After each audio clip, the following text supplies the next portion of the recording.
আসসালামু আলাইকুম। কেমন আছেন সবাই? আশা করি সবাই ভালো আছেন। আমিও আপনাদের দোয়া ও আল্লাহর অশেষ মেহেরবানিতে ভালো আছি। ভাবছেন এটা আবার কি ভাজি করেছে? এটা একটা মুখে লেগে থাকার মতো ভাজি। ভিডিওটা দেখতে হলে আমার সাথে থাকুন।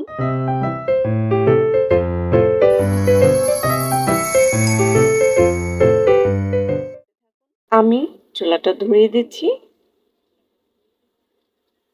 ও একটি কড়াই চুলার উপরে বসিয়ে দিলাম। এবার যে ভাজিটা করেছি সেটা এখানে অ্যাড করে দিচ্ছি। দেখুন তো চিনতে পারেন কিনা? এটা হচ্ছে চিচিঙ্গা। ভাজিটা কাটার পরে মনে হলো যে ভাজিটা শেয়ার করি আপনাদের মাঝে। আমরা সবাই তো চিচিঙ্গা ভাজি পারি। তারপরেও একটু শেয়ার করে দিলাম। আমি এখানে কিছু গোলভাবে কেটেছি, আবার কিছু যেগুলো দানা শক্ত হয়ে গেছে সেগুলো লম্বা করে ফেলে পাতলা করে কেটে নিয়েছি। এবার দিয়ে দিচ্ছি স্বাদমতো লবণ,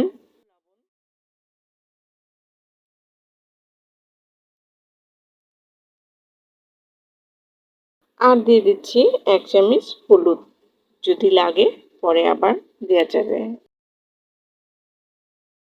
এবার দিয়ে দিচ্ছি রসুন কুচি আর পেঁয়াজ কুচি আর ছোট্ট একটি তেজপাতা।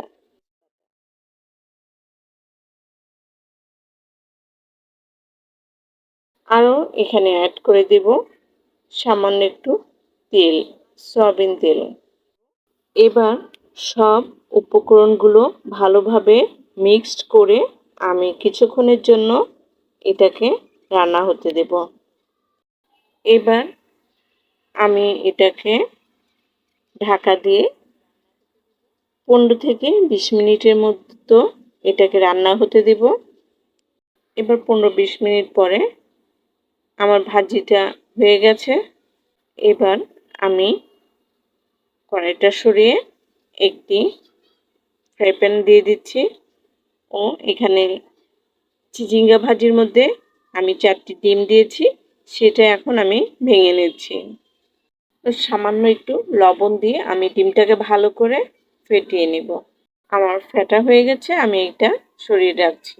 আর এই সময় চুলাটা আমার বন্ধ ছিল, আমি এখন চুলাটা জ্বালিয়ে দেব।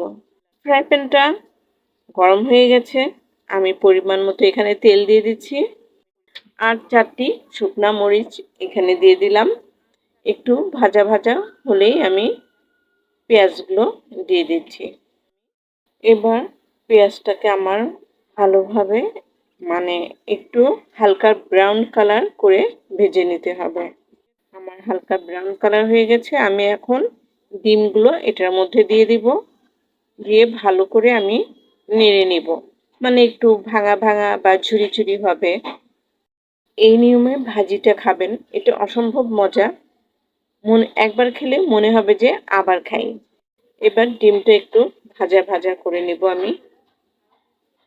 আরও দিয়ে দিচ্ছি এখানে একটু গোলমরিচের গুঁড়ো। আমি ডিমটাকে একটু ভেঙে নিচ্ছি। আরও দিয়ে দিচ্ছি এখানে সামান্য একটু ধনিয়া পাতা।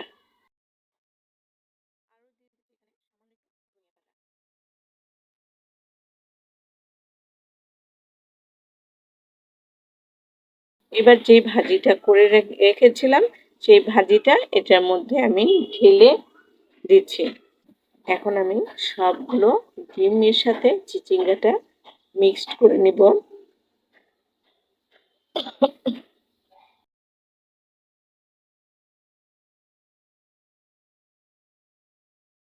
এবার আবার আমি এটাকে কিছুক্ষণের জন্য ঢাকা দিয়ে রান্না করব। এবার ঢাকনাটা খুলে আমি আবার নেড়ে নিচ্ছি।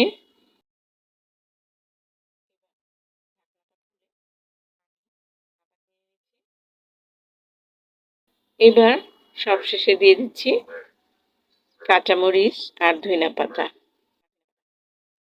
কেমন লাগলো এই রেসিপিটি অবশ্যই কমেন্টে জানাবেন। আর চ্যানেলটি সাবস্ক্রাইব করে দিন প্লিজ। লাইক দিয়ে পাশে থাকবেন। আবার আমার একটু লবণ কম হয়েছিল, আমি আবার সামান্য একটু লবণ এটার মধ্যে দিয়ে দিচ্ছি। সবাই ভালো থাকবেন। আসসালামু আলাইকুম।